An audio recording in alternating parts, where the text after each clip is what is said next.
By 1995, George W. is living here in the Texas White House. He's governor of the Lone Star State, but he wants the bigger house. It's an ambition that's in his blood. His march on Washington in 2000 would require him first to capture the Sunshine State. Hot combat over Florida's 25 decisive electoral votes would choose our president. I flew south for BBC TV to find out how George Bush took Florida away from Al Gore by the unbelievably tiny victory margin of just 537 votes.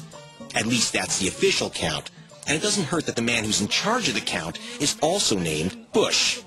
My brother, George W. Bush, the next president of the United States. Governor Jeb Bush promised Florida to his brother, as did this woman, who also swore to deliver the state, Katherine Harris, both Florida's Secretary of State in charge of the vote count and chairwoman of the George Bush for President campaign. Nevertheless, Al Gore was running ahead of the Bushes because 250,000 African Americans lined up to register to vote.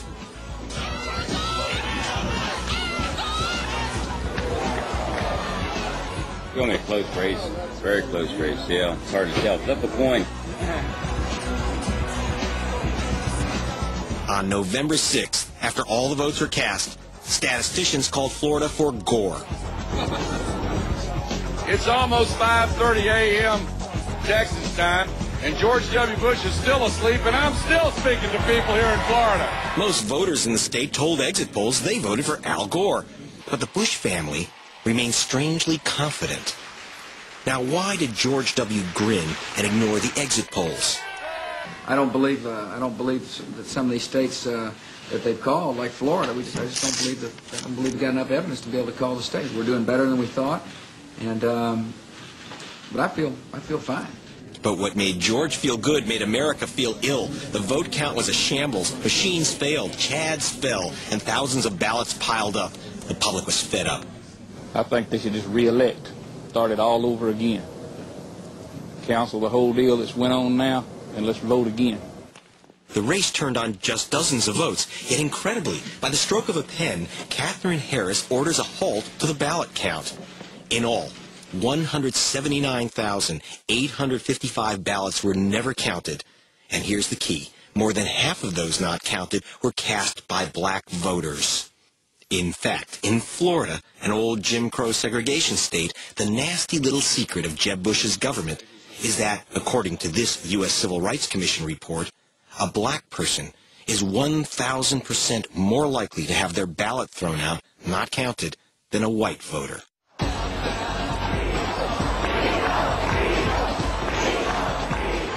And something else seemed crooked. Thousands of black voters, when they showed up to vote, were turned away because they were listed on voter registers as convicted criminals. But were they?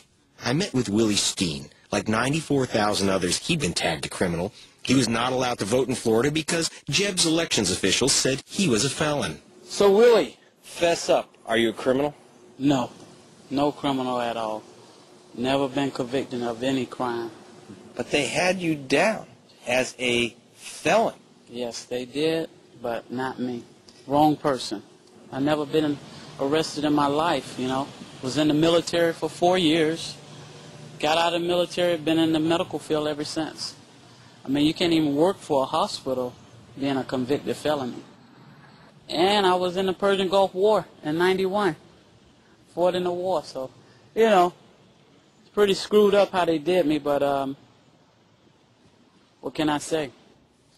Tampa Elections Supervisor Pam Iorio. If you, in error, remove even one person from the voter rolls, it's of tremendous significance. We found errors. We were very uncomfortable with the matches on the list. The matches that the state considered a match was not something that we necessarily considered a match. Sometimes the race and even the gender was not a match. We were not comfortable. How did you feel when they said you're a criminal? Well, for one, I was upset, you know. I was ashamed, you know, with 40 people around. It made me feel real bad. And I'm just hoping that I get a letter stating, hey, you can vote again, Willie. But Harris never sent the letter, although the state admits Willie is innocent. I really feel that it was bad, you know, for African Americans. But hey, you know, what can we do sometime? You know, what can we do? Using some legal snooping techniques, I was able to get into Florida's computers and cracked open the files that named Willie Steen and other black voters as criminals. From Katherine Harris's elections office, I decoded this list of 57,000 names of convicts matched to Florida voters. Thomas Alvin Cooper is convicted in Ohio. He's a white guy. Thomas Cooper of Florida loses his vote. He's a black guy, and he's listed for a date of conviction of his felony, January 30th, 2007. All it is people who have names similar to someone who's been convicted somewhere in the United States of a crime. 95% of them are completely innocent, should never have lost their vote. Here's William Osteen, matched to Willie Steen of Florida. Over half of them are black. Almost every black person voted for Al Gore. Altogether, 94,000 voters were named as felons. Of these, 95% are innocent. And although black people make up only 13% of Florida's population, more than half the scrub list, 54%, were African American.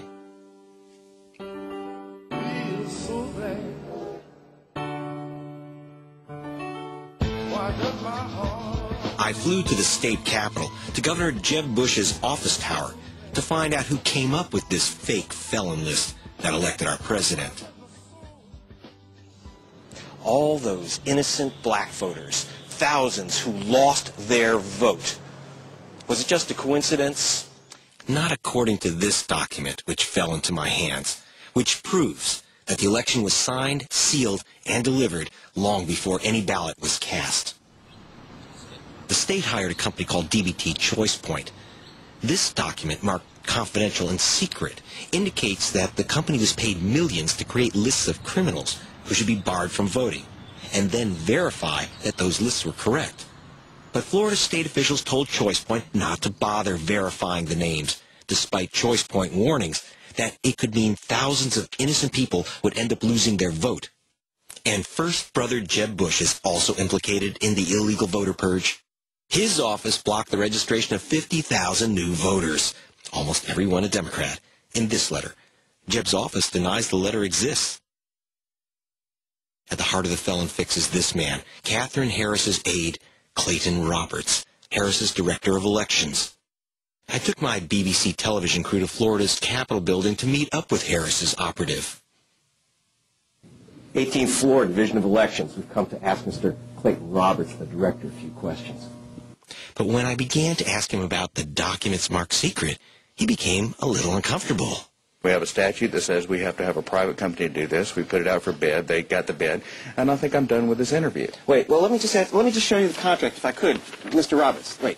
It says here, right in the contract, that the verification is supposed to be done by DBT, that you paid them $4 million. Don't you? It could look to other people that you paid $4 million to purchase this election for the Republican Party, Mr. Roberts? Instead, Mr. Roberts called in the state troopers to remove us from the governor's office building. It's interesting here, huh? Oh, man, never go. Now that the votes are counted, it is time for the votes to count. In accordance with the laws of the state of Florida, I hereby declare Governor George W. Bush the winner of Florida's 25 electoral votes for the President of the United States.